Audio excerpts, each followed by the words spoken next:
Bom, essa visita do chanceler russo aqui ao Brasil, as declarações de Lula na China, tudo provocaram um pandemônio aqui, até acho que meio desproporcional. Mas é interessante a gente ver de dentro da Rússia o que está acontecendo nessa guerra com a Ucrânia, o que está acontecendo com o Putin dentro da Rússia.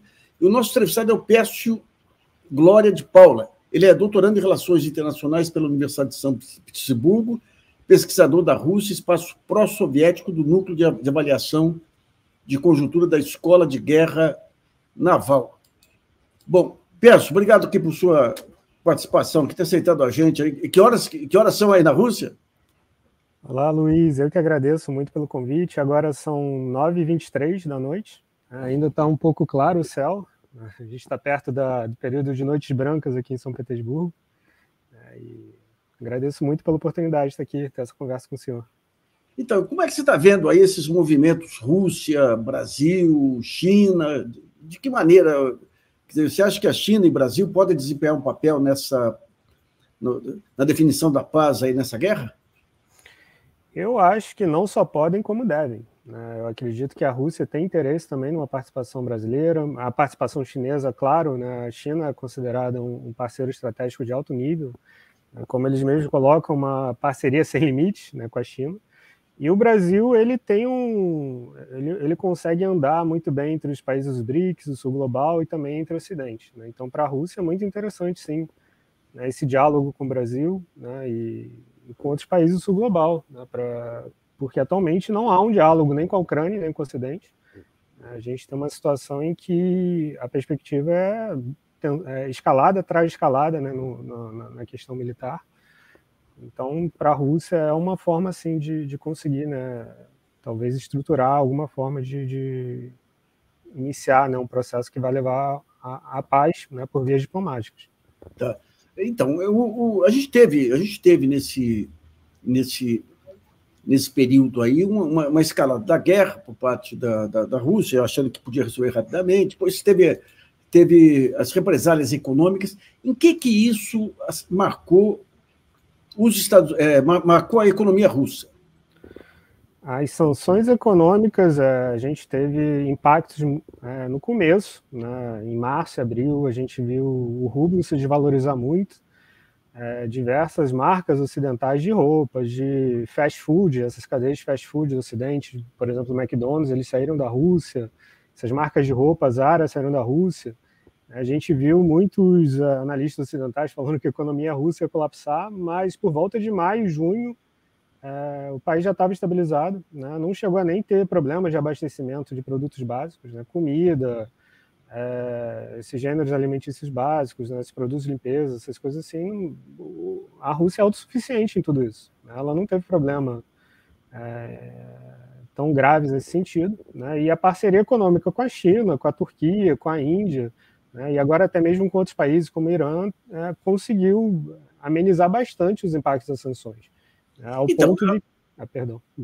Não, então, a Rússia tem o petróleo que aumentou de preço, tem os alimentos que aumentaram de preço, os produtos de exportação da Rússia. Como que está sendo feita a negociação à medida em que os Estados Unidos tiraram a Rússia do sistema SWIFT aí de transações financeiras? Então, a questão a Rússia teve muitos problemas justamente para fazer as transações com internacionais, mas aqui dentro eles têm o cartão MIR, né, que é um sistema também de pagamentos, e houve um acordo com a China para se aderir também ao sistema UnionPay da China, né? E o que me parece também é que estão sendo elaborados diversos acordos bilaterais para comercialização em moedas locais. Por exemplo, com a Índia foi acordado que o comércio seria feito entre rublos e rúpias, né, moeda indiana, e assim tem sido feito, né? Claro que ainda há impactos, né, principalmente no preço dos produtos exportados pela Rússia. Há problemas também para pagar, por exemplo, as companhias de seguro marítimo, né, o que também tem dificultado que a Rússia consiga escoar a produção de trigo, né, o que afeta muitos países, né, do Oriente Médio, da África, que são dependentes do trigo russo. Mas, no geral, a Rússia tem conseguido acertar, né, com os parceiros formas de manter as cadeias de suprimento e o comércio. E com isso fortaleceu muito a ideia da moeda alternativa ao dólar, né? Sim, com certeza. Há uma ideia de que se tem um abuso de poder em relação ao dólar, né, por parte dos Estados Unidos, utilizando essa moeda como forma de chantagem. A própria China também já está percebendo isso e está se desfazendo dos títulos em dólar, né? E, bom, a Rússia, os principais parceiros dela, a China e a Índia, ela já comercializa em moedas locais, né? Inclusive a Bolsa de Moscou, ela tem vendido, tem negociado cerca de 40%, né, das negociações da Bolsa de Moscou são em yuan chineses já, né? Não é mais dólar. Olha só. O Pécio, e como é que está a popularidade aí do Putin com a guerra? A guerra desgastou ou fortaleceu o Putin? Olha, essa é uma questão candente aqui, né? Eu posso dizer que nos grandes centros há uma oposição bem forte à guerra, mas, ao mesmo tempo, há também muitas pessoas que estão apoiando fanaticamente, inclusive, né, a atuação russa. Me parece que a popularidade do Putin se mantém alta, né? Ele é um líder com alta popularidade, isso é um fenômeno histórico aqui na Rússia. Claro que não diria que é 80% da população, como se põe nos dados oficiais, mas ele tem uma base política sólida, né, muito por conta da melhoria na qualidade de vida, né, o pagamento das pensões dos anos 2000, quando, depois do governo neoliberal do Yeltsin, o Estado russo não conseguia nem pagar pensões, né? O Putin ele foi resolvendo esses problemas e, bom, ele conseguiu se manter no poder até hoje muito por conta disso, né, da resolução dos problemas ocasionados na década de 90. Mas esse bloqueio aí dos países ocidentais à Rússia, de alguma maneira, está acelerando o processo de substituição de importações? Olha, eu diria que sim, né? Principalmente, a gente tem que entender também que a Rússia, ao longo desses últimos 10 anos, né, ela vem construindo o que eles chamam aqui de fortaleza macroeconômica, né, que se baseia na autonomia da economia, né, e também na construção de reservas cambiais, reservas em metais preciosos. E parece que agora eles estão utilizando essas reservas, né, para investir na substituição dos produtos que saíram. Por exemplo, há uma fábrica de carros que era da Renault, se eu não me engano, que agora virou uma marca, a Moscovitch, né, que era uma marca soviética. Eles ressuscitaram a marca para fabricar carros na Rússia. E a gente tem outros exemplos, né, os investimentos no setor de tecnologia da informação, né, as fintechs.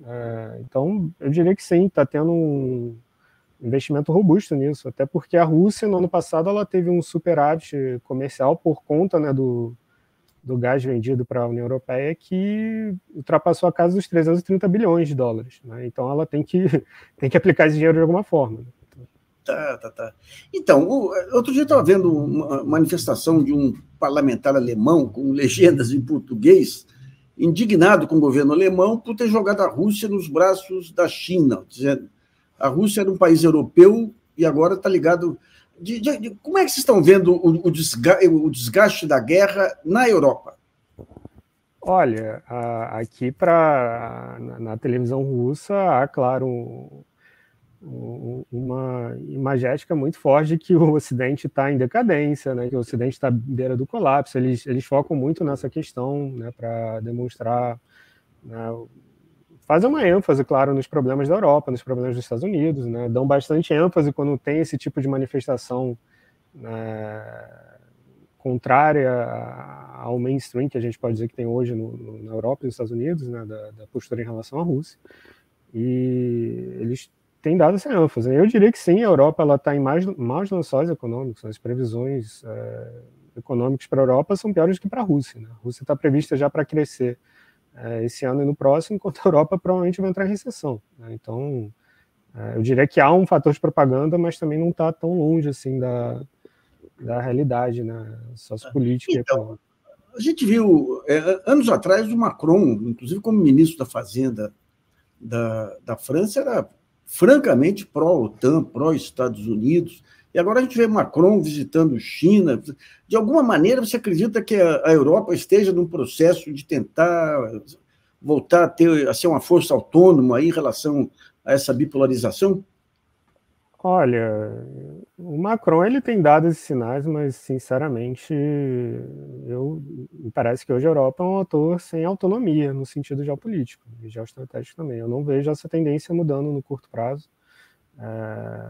No médio prazo, também acho muito difícil. Não tem uma autonomia em defesa, não tem uma autonomia estratégica. Eles estão esboçando uma autonomia em relação à China porque a Europa é dependente da China também, né? Então, para eles já basta o problema em relação à Rússia, né, que era o grande fornecedor de energético para a Europa. Não tem como eles resistirem, né, um colapso das relações econômicas com a China também. Então, acho que é até uma questão de sobrevivência nesse caso. Tá. E a perspectiva da guerra vista da Rússia? Eles acham que pode até quando isso aí? Olha, eu acho, inclusive, que a Rússia ela já está numa posição confortável para negociar, né? Mas o país ele pode prosseguir em guerra por anos, na maneira que está hoje. A mobilização aqui não foi expressiva, 300 mil soldados para uma população de mais de 140 milhões de pessoas, não claro, um número significativo, mas não impacta, né, a estabilidade sociopolítica do país. O tecido social russo, apesar das manifestações que houveram, não me parece que está prestes a romper, né? E as cadeias industriais, a indústria de defesa russa, ela é autônoma. Eles podem, inclusive, incrementar a capacidade de produção de armamentos, né? E continuar no jeito que está durante muito tempo, né? Então, eu diria que a situação, né, nesse sentido, para eles não é que seja confortável, mas é estável, né? E quais seriam as condições aceitáveis aí para um acordo de paz? Olha, a primeira condição, né, e eu acho que o Lula ele acertou muito bem nesse ponto ao ressaltar isso, a primeira condição é parar o envio de armamentos para a Ucrânia. A Rússia ela não vai aceitar qualquer negociação enquanto a Ucrânia estiver recebendo armamentos, sendo que uma das questões que levaram a essa situação foi justamente, né, essa presença de armamentos do Ocidente na Ucrânia. E para a segurança russa, né, que é a principal questão, né, dessa guerra, é essencial que esse tipo que esses armamentos eles parem de ser enviados, né? Claro que a gente tem outras questões, como a questão territorial, que vai ser uma negociação dificílima, né? Mas eu acho que a principal questão para a Rússia hoje é a garantia da parada de envio dos armamentos e a garantia de que a Ucrânia ela não vai entrar na OTAN. Tá. Esses seriam os dois pontos básicos. E do ponto de vista territorial, o que a Rússia não abre mão? Olha, a Crimeia, isso aí, né, já é um fato consumado, né? E me parece que agora o Donbass também, né? Principalmente as repúblicas de Luhansk e Donetsk, né? Eu também não vejo a Rússia aceitando qualquer termo de paz em que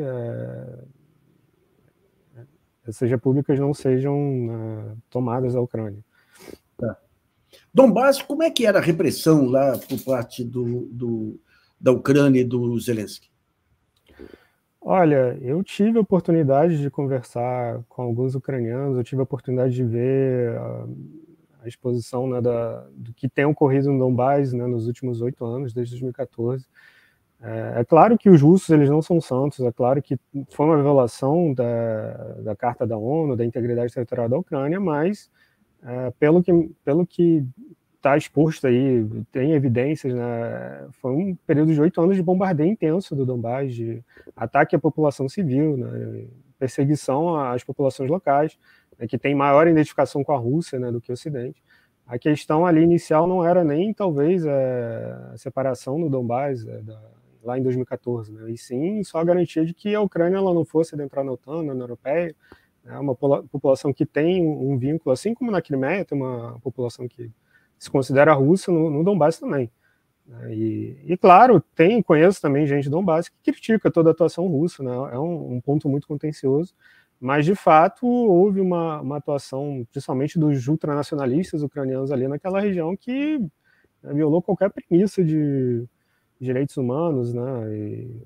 Enfim, práticas de assassinatos em massa, né? Não que o Zelensky ele dê a chancela para tudo isso, né, mas que isso ocorreu nos últimos anos. E o Zelensky, como é que é visto aí? Eu andei levantando algumas reportagens anteriores à guerra. Aí o período dele de presidente, antes da guerra, parecia um aventureiro aí, com padrão convencional aí de se valer da política para colocar amigos, tudo. Como é que ele é visto aí? Hoje ele é visto, né, como um fantoche dos Estados Unidos, um corrupto a serviço do Ocidente. A imagem que é construída aqui na Rússia é que ele está vendendo a Ucrânia e destruindo a Ucrânia para garantir os interesses próprios, né, estaria ganhando dinheiro por conta disso. Antes da guerra ele era visto, né, como uma figura política aventureira, como o senhor colocou. Inclusive, ele fala russo muito bem, ele é russófono, né, o Zelensky.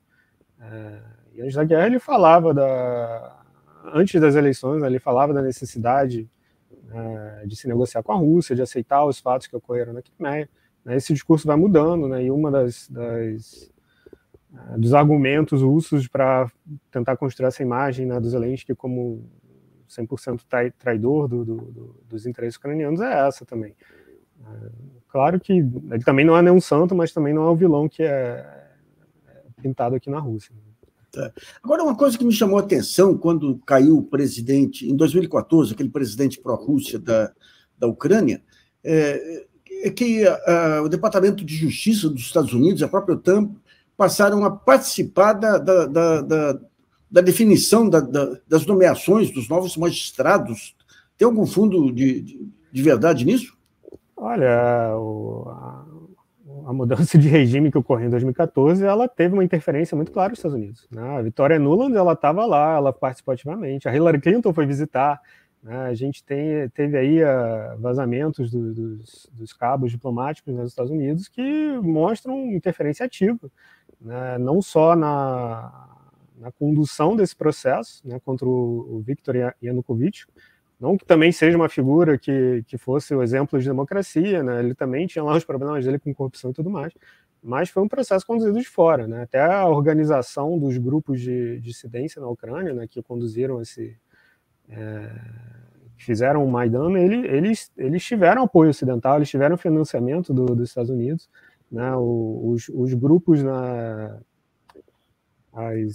eu esqueci. O sistema jurídico ucraniano também teve uma alta infiltração, né, influência e interferência dos Estados Unidos. Então, é clara a participação ocidental, né? É claro o interesse dos Estados Unidos em trazer a Ucrânia para o bloco ocidental. Né? Então, uma coisa que chama atenção aí são as semelhanças entre o que ocorreu no Brasil e na Ucrânia, no mesmo período. Ou seja, na Ucrânia, as manifestações de rua aí insufladas por redes sociais e movimentos pró-americanos. Aqui, a partir de 2013, a mesma coisa. Depois, um movimento violento aí de impeachment ilegal. O presidente ucraniano disse que, antes de ser impeachado, saiu porque tinha risco de vida aí. Depois, um presidente tradicional fantoche aí, que era o Temer aqui, e o próprio o novo presidente russo aí. Depois, a preparação de um personagem. E o Departamento de Justiça americano atuando aqui, tanto na Lava Jato quanto aí. Você acha que isso é uma marca do que foi a geopolítica americana em cima de supostas leis anticorrupção? Olha, eu não tenho evidências concretas, né, para provar uma relação em relação a isso, mas eu diria que sim. Né? Inclusive, a gente tem algumas figuras emblemáticas da extrema-direita brasileira que foram na Ucrânia treinar. Né? Sarah Winter, né? A gente tem pessoas que foram lá e, inclusive, declararam que queriam ucranizar o Brasil. Eu não acho que isso seja uma coincidência. Né? Existe uma clara relação e não precisa ir muito longe para perceber interferência dos Estados Unidos, né, nos dois casos. Se for modelos iguais de intervenção, não sei. Né? Isso aí eu realmente não sei dizer, mas que não precisa ir muito longe para perceber as ligações. Pedro, quando se pega a debacle aí da União Soviética, o que se diz é que toda a tecnologia foi utilizada só para a guerra e se esqueceu o mercado de consumo e os novos setores que surgiram. Hoje, qual que é o nível de excelência hoje da tecnologia russa? Olha, eu diria que, inclusive, muitas das tecnologias hoje, principalmente no ramo militar, claro, são de origem soviética. Os mísseis hipersônicos que foram anunciados, eles estão sendo desenvolvidos desde a década de 80. Mas a Rússia, ela tem alguns pontos tecnológicos que ela desenvolveu também nos últimos anos, né? Principalmente a questão da tecnologia da informação, né? Aqui eu diria que é muito desenvolvido. Mas o legado soviético está por todas as partes aqui. Por mais que aqui tenha um